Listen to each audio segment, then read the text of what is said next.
নিটের প্রশ্নফাঁসের প্রতিবাদে 4 দিন ধরে উত্তপ্ত দিল্লি। ক্রমাগত বেড়েই চলেছে আন্দোলনের ঝাঁজ। তাদের জীবন নিয়ে ছিনিমিনি খেলার বিরোধিতায় ও শিক্ষামন্ত্রী ধর্মেন্দ্র প্রধানের ইস্তফার দাবিতে এখনো রাস্তায় হাজার হাজার ছাত্রছাত্রী। পুলিশের সঙ্গে বেঁধে যাচ্ছে সংঘর্ষ। পাশাপাশি সংসদের ভেতরে বাইরেও এই নিয়ে বিরোধীদের ক্ষোভ বিক্ষোভ লাগাতার চলছে। বৃহস্পতিবারও যার ব্যতিক্রম হলো না। সংসদের বাইরে প্ল্যাকার্ড হাতে বিক্ষোভে সামিল হলেন বিরোধী জোটের সাংসদরা। একজোট হয়ে বিক্ষোভ দেখালেন রাহুল গান্ধী, প্রিয়ঙ্কা গান্ধী, अखिलेश यादवरा। शामिल होलेन सोनिया गांधीओ। बच्चे कुछ कह रहे हैं, पहले उनकी बात सुने। उनकी मांगे क्या है? स्पष्ट मांगे हैं, धर्मेंद्र प्रधान रिजाइन करे। दूसरा कि जितने भी जिन्होंने इनको मारा है, पीटा है, उन पे कार्रवाई हो। सिस्टम में भरोसा टूट गया है बच्चों का। मंगलवार प्रधानमंत्री नरेंद्र मोदीर बासभवनेर काছে धरना दिएছিলেন রাহুল গান্ধী, প্রিয়ঙ্কা গান্ধী, অখিলেশ যাদবরা। জানিয়ে তুমুল উত্তেজনা ছড়ায়। তার প্রতিবাদে এদিন অধিবেশন শুরুর আগে সংসদ চত্বরে বিক্ষোভ দেখায় এনডিএ। তাৎপর্যপূর্ণভাবে সেই বিক্ষোভে দেখা যায় এনসিপিআই সাংসদ সুদীপ বন্দ্যোপাধ্যায় ও শতাব্দী রায়কে।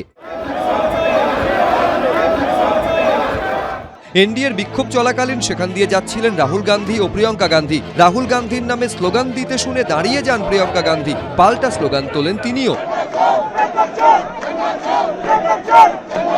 এদিকে সংসদের ভেতরে অধিবেশন শুরু থেকেই তৈরি হয় উত্তেজনা। শুরুতেই মুলতুবি হয়ে যায় সংসদ। এসবের মধ্যেই নিট প্রশ্নফাঁস নিয়ে ক্ষোভ বিক্ষোভের আবহে বৃহস্পতিবার প্রধানমন্ত্রী সোশ্যাল মিডিয়ায় পোস্ট করে জানান, প্রশ্নপত্র ফাঁসের ঘটনায় জড়িতদের দ্রুত ও কঠোর শাস্তি নিশ্চিত করার লক্ষ্যে আমরা ফাস্ট ট্র্যাক আদালত গঠনের সিদ্ধান্ত নিয়েছি। এ বিষয়ে প্রয়োজনীয় সব পদক্ষেপ গ্রহণের জন্য সংশ্লিষ্ট কর্তৃপক্ষকে নির্দেশ দেওয়া হয়েছে। যারা আমাদের যুব সমাজের ভবিষ্যতের ক্ষতি করার চেষ্টা করবে তাদের রেয়াত করা হবে না। आज सवेरे आदरणीय प्रधानमंत्री जी ने भी देश के सामने में बहुत अच्छे संदेश दिया है कि नीट पेपर लीक को लेकर के जो भी दोषी पाया गया है उनको कड़ी सजा के लिए फास्ट ट्रैक कोर्ट भी बनाने का आदेश दिया गया है। আর প্রধানমন্ত্রী এই পোস্ট করার কিছুক্ষণের মধ্যেই ওই পোস্টটিকে উদ্ধৃত করে রাহুল গান্ধী এক্স হ্যান্ডেলে লেখেন, আপনি আমাদের তরুণদের ভবিষ্যতের সবচেয়ে বেশি ক্ষতি করেছেন। আপনারা আমাদের শিক্ষা ব্যবস্থাকে পুরোপুরি কবজা ও ধ্বংস করার সুযোগ দিয়েছেন এবং তাতে উৎসাহ জুগিয়েছেন। পাশাপাশি এর জন্য দায়ী প্রত্যেক ব্যক্তিকে আপনারা সুরক্ষা দিয়েছেন। পড়ুয়াদের দাবি পরিষ্কার। প্রথম, ধর্মেন্দ্র প্রধানের ইস্তফা। দ্বিতীয়, পড়ুয়াদের কাছে ক্ষমা চাওয়া।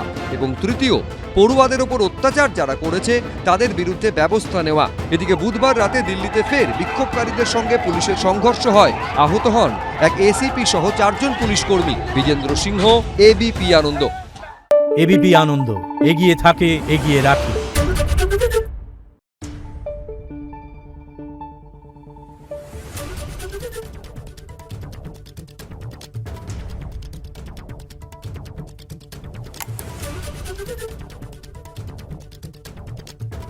Thank you.